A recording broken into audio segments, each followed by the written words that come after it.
Hi there, welcome to my channel. Well, as you guys can see, finally I've reached my goal of $10,000 per month according to my dividend tracker. And so I made some big changes to my portfolio. Let me show you guys. I'm here on my dividend tracker. I currently only own two ETFs, which is WPAY and CSHI. So previously I owned over 40 different ETFs, and I'm kind of difficult to keep track of over 40 different ETFs. So I sold all of them and decided just to wait for WPAY to reduce its margin maintenance.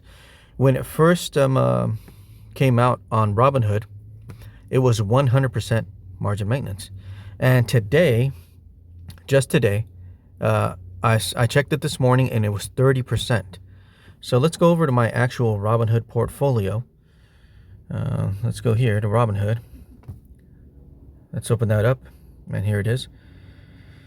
And so as you guys can see here, I own WPAY right here. And if we scroll down here, it is now 30% maintenance. It was 100% when it first came out.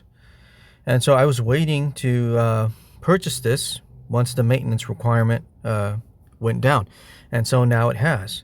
And so as you guys can see, I'm at about a 60%. 60% of my portfolio is in WPAY. And so one of the reasons why I sold off all of the other ETFs that I owned, my two largest ETFs that I owned was SPY and QQQI. Now, I didn't sell them off because I didn't like them or because I don't think they're good ETFs. I think they're good, and I made some money on them. But WPAY pays more, and it pays on a weekly basis. And WPAY basically does what the market does. So when the overall market goes into the red, WPAY goes into the red. When the market goes into the green, WPAY goes into the green. So basically, WPAY is tracking the market. And so I figured, well, why own over 40 different ETFs that basically do the same thing, right? When the market was in the red, almost all of the ETFs that I owned were in the red. When the market was in the green, basically all of the ETFs that I owned were in the green, except for a few exceptions, like maybe like the gold ETF and some of the inverse ETFs. But I sold all those off and decided just to go with this one, the Roundhill ETF. And so primarily because, it tracks the market. So it's going to go up and down with the market. And it's going to pay a great dividend. And so far, I haven't made, of course, any dividends from this ETF because I just bought it. I probably won't even qualify for this week's dividend, but I'm looking forward to next week's dividend. And so if we look at the previous dividend payments right here, as you guys can see here, it paid 54 cents when it first came out, 54 cents, 51 cents, and 88 cents, all in the same month. Those three payments in September. And here the first payment in October, 73 cents. So that's one of the major reasons why I switched over to this ETF. On a down day, it's going to go down. On an up day, it's going to go up. And to kind of balance it all out here, let me show you guys again. As you guys can see here, WPAY is currently down 0.88%. Okay, while my portfolio is down 0.48%. So I'm actually not down as much as WPAY, although WPAY is 60% of my portfolio. Now, probably the reason why I'm not down the same as WPAY is because of this other ETF that I own, which is this one, CSHI. CHH, it's a T-bill, so it's fairly predictable. This thing basically goes sideways. So you guys can see here, it bottoms out close to the end of the month, and then it starts to rise, and then once again it goes down towards the end of the month because and here it pays a dividend. And then it begins to rise, and basically this thing has just gone sideways. So as you guys can see here, it's also not that, it's kind of a new ETF, but basically it's going sideways. This major dip that you see here is on the tariffs, but it only went down a little bit over 2% and then came right back. So I think this should bring some amount of stability to my portfolio, and this is currently about 40% of my portfolio. So that's kind of like the balance I want to keep, a 60-40. And this is the, I guess, the new portfolio that I'm going to be holding on to. Still taking all of my weekly income and investing it completely, $1,000 a week from my job. And I'm going to probably be putting that 1,000 into CSHI. And on a red day, I'll probably sell some CSHI and buy some WPAY. And there's this guy on YouTube, Oracle. I think his YouTube channel is Oracle High Yield ETFs. So look it up, Oracle High Yield ETFs. The way he explained his strategy kind of makes you think outside of the box a little bit. So most of the time you think about, well, buying something and just holding it, right? You just hold it. And especially if it's paying a dividend, you just hold it and collect the dividend.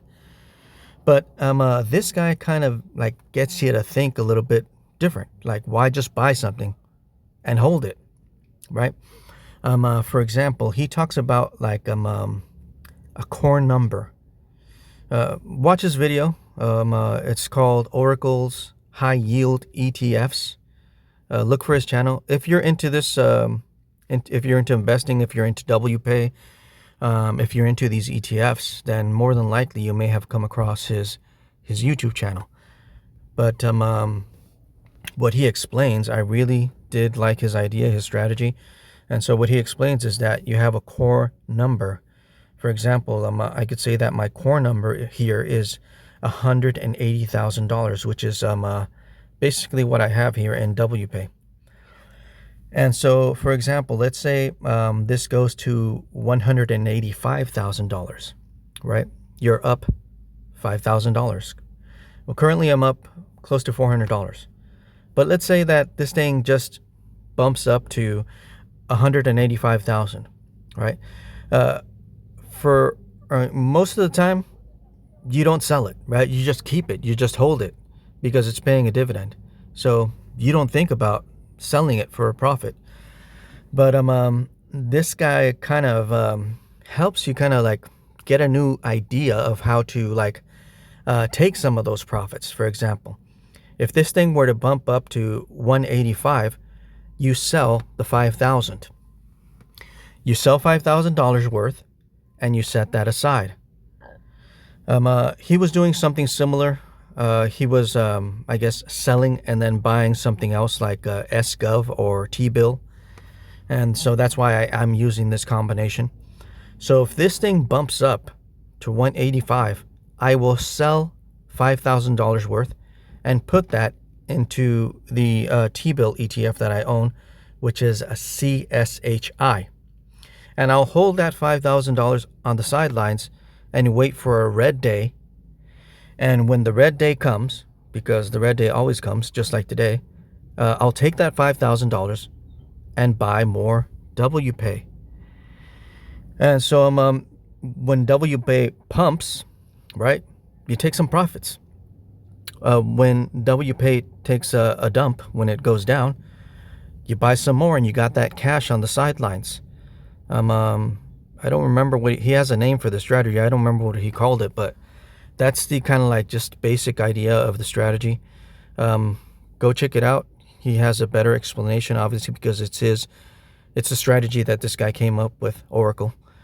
And I want to basically replicate his strategy, copy what he's doing, a little bit different than what he's doing, because I own WPAY and this ETF for stability, right? The T-bill ETF, which is a NEOS ETF, by the way, and it also pays a dividend. Obviously, it doesn't pay as high of a dividend as WPAY. I believe this pays about 22 cents per month. But the reason why I want to own this is to bring some amount of stability to my portfolio. So if there happens to be a major red day and the market goes down kind of, goes down hard, this ETF probably won't go down at all. It may not go down at all, or it'll go down maybe just a little bit. So this is kind of a combination of something that has a high dividend, high volatility, which is WPAY, right? And it's good to have that volatility because you want something that goes both up and down, and that's going to track the market, and that's going to appreciate in value.